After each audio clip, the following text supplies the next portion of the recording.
2020년 헝가리 GP가 해밀턴의 압도적인 승리로 마무리됐습니다.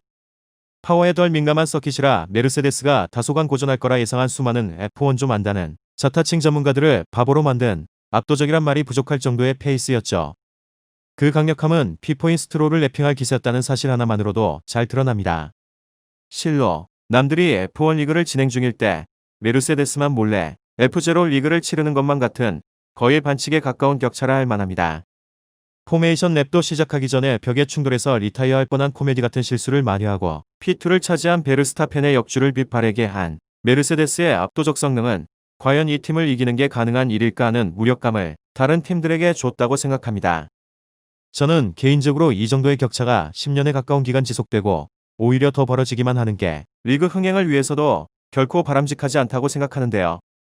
F1이 도입하기로 결정한 코스트캡은 이를 다소나마 해결하기 위한 고육지책입니다만 그 영향은 미미할 것으로 예상되는 데다가 이미 늦은 감이 있지 않나 싶습니다.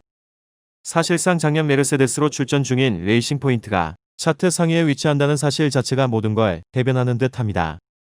F1의 대부 에클스톤의 말대로 더 이상 증명할 것도 남아있지 않은 메르세데스가 다시 엔진 서플라이어로 돌아가는 게 더 바람직하지 않나 싶습니다만 물론 강제할 수도 없는 일이죠. 제가 이번 헝가리 GP 결과에서 짚고 싶은 부분이 있는데요. 메르세데스와 페라리의 드라이버 간의 최종 포지션 차가 컸다는 사실입니다.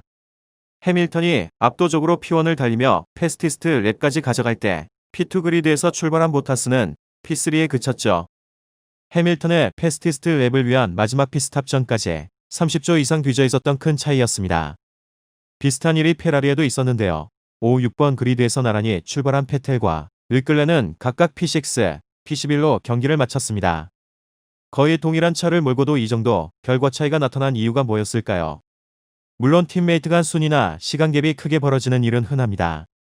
레이스 페이스에 영향을 주는 요인은 너무나 다양하고 심지어 분석이 불가능한 것들도 있기 때문이죠. 이번 영상에서는 제가 알 수 있는 제한된 정보하에서 올해 헝가리 GP의 경우엔 어땠는지 두 팀의 사례로 간략히 살펴보겠습니다.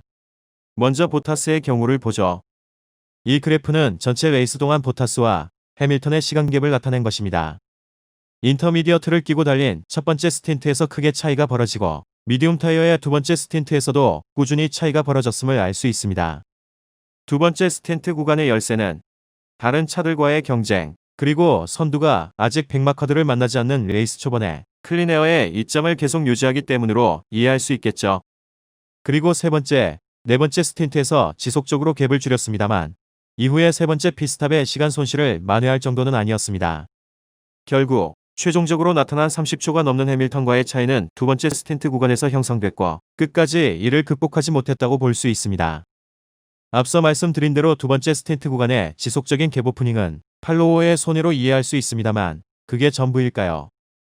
보타스가 랩2에서 그리고 해밀턴이 이어 랩3 피스탑 후 랩5의 플라잉 랩에서 이미 둘의 차이는 17초 이상으로 벌어져 있었습니다. 팔로워의 손해에 의한 차이는 약 13초로 설명할 수 있겠습니다만 겨우 5랩 만에 17초 이상이 벌어진 게 최종적으로 큰 갭으로 P3에 그친 가장 큰 원인이 됐다고 봐야 합니다. 여기 보타스의 첫 피스탑 전후의 둘의 갭을 자세히 보겠습니다. 두 번째 그리드에서 출발했던 보타스는 스타트 실수로 P6로 떨어지며 이미 첫 랩에서 6.73초로 벌어졌고 다른 차들 사이에서 고전하며 랩3 해밀턴의 피스탑 이후 아웃랩인 랩4에서 이미 13.22초로 벌어져 있었음을 알 수 있죠. 만약 보타스가 스타트 실수를 하지 않아서 최소한 P2를 유지했더라면 첫 스틴트에서 이렇게까지 벌어지진 않았을 거고 이후 레이스는 완전히 달라질 수도 있었을 겁니다. 이 스타트 실수에 대해 보타스는 레이스 후 인터뷰에서 스타트 라이트가 헤일로에 가려서 대쉬를 보고 있었는데 갑자기 꺼졌다가 켜진 걸로 느껴서 스타트했다고 했습니다. F1 차들은 드라이버가 스타트 라이트를 잘 볼 수 없는 상황에 대비해서 스타트 라이트가 꺼졌을 때 대쉬를 통해 신호를 주도록 되어 있습니다. 보타스는 라이트를 안 보고 대쉬만 보고 대응하다가 실수를 했다는 거죠. 실제 온보드 영상을 보면 출발 직전 대쉬 영상이 꺼졌다가 밝아지는 걸 볼 수 있는데 보타스가 이걸 스타트 신호로 착각했단 거죠. 순간적으로 실수임을 깨닫고 스로틀을 급하게 닫다가 안티스톨이 걸립니다. 스로틀이 충분히 열리지 않아 RPM이 낮은 상태에서 클러치는 풀인게이지가 되었기 때문에 안티스톨이 작동된 겁니다. 안티스톨 상태에선 클러치 패드를 풀어도 클러치가 디스인게이지 되기 때문에 패드를 풀로 잡아 안티스톨을 해제하고 다시 스타트 준비 상태인 반클러치 상태를 잡아줘야 합니다. 이 과정에 딜레이와 풀구동력 전달 실패로 P6로 떨어진 거죠. 보타스는 왜 이런 일이 생겼는지 모르겠다고 했는데요. 전직 F1 드라이버인 로베르토 둠보스는 메르세데스가 스타트 예측 시스템을 적용했을 수 있다는 의견을 말했습니다.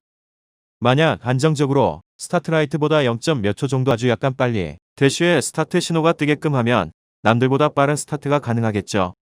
이번엔 너무 일찍 띄우는 바람에 실수가 난 거라는 상상입니다. 글쎄요. 모든 면에서 앞서가는 메르세데스라면 가능할지도 모르겠습니다.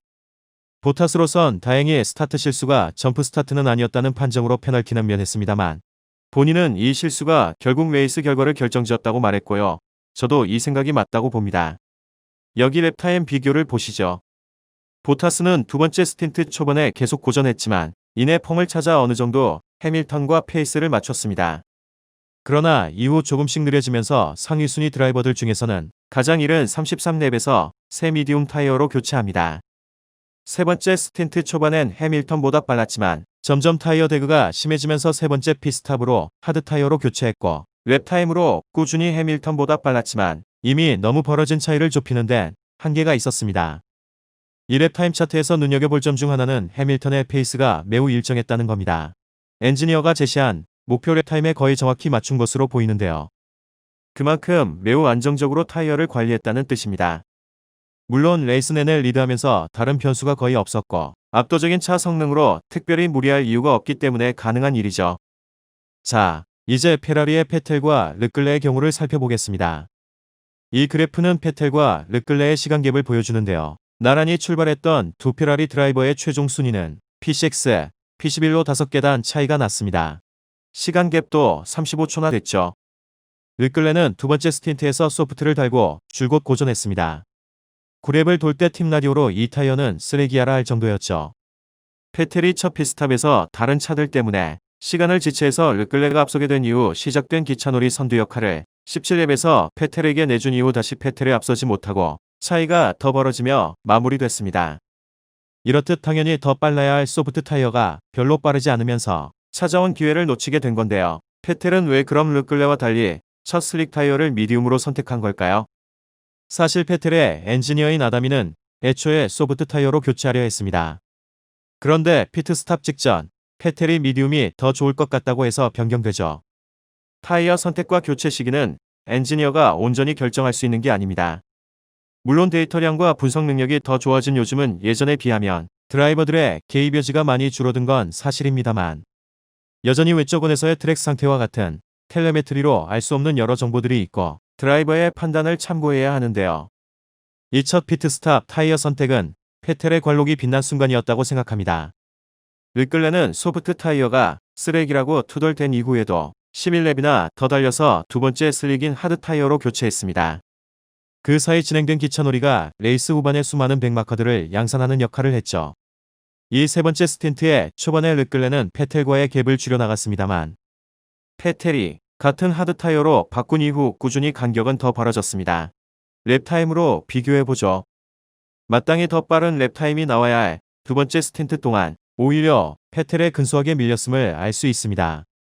만족스럽진 않았지만 그런대로 꾸준한 랩타임을 유지하다가 20랩이 가까워지며 급격히 타이어 대구로 느려지고 하드 타이어로 교체합니다. 하드 타이어를 단 세 번째 스틴트 초반 올드한 미디움의 페텔보다 빨랐지만 페텔이 새 하드 타이어로 교체한 후에는 꾸준히 랩타임에서 뒤지며 반전을 만들지 못합니다. 하드 타이어로 달린 세 번째 스틴트의 랩타임이 소프트 타이어의 두 번째 랩타임보다 현격히 빠름을 주목할 필요가 있습니다. 연료 감소 효과를 감안하더라도 현격한 차이라고 할 수 있습니다. 르클레의 불평대로 소프트는 이날 레이스 조건에서 쓰레기였던 거죠. 페텔이 미디움을 선택하지 않고 르클레와 같이 소프트를 달았더라면 역시 전혀 다른 결과가 만들어졌을지도 모릅니다. 바로 뒤에 페레즈, 리카르도와 2초 정도의 차이였음을 생각하면 8위 이하였을 가능성이 높습니다. 레이스 시작 전 1포인트에 불과했던 페텔 개인이나 성능 부족으로 인한 포인트 기근에 시달리고 있는 팀 전체로 보더라도 이는 정말 큰 차이죠. 지금까지 이번 헝가리 GP 레이스 결과로 이런저런 썰을 풀어봤습니다. 다음에 또 다른 내용으로 찾아오겠습니다. 감사합니다.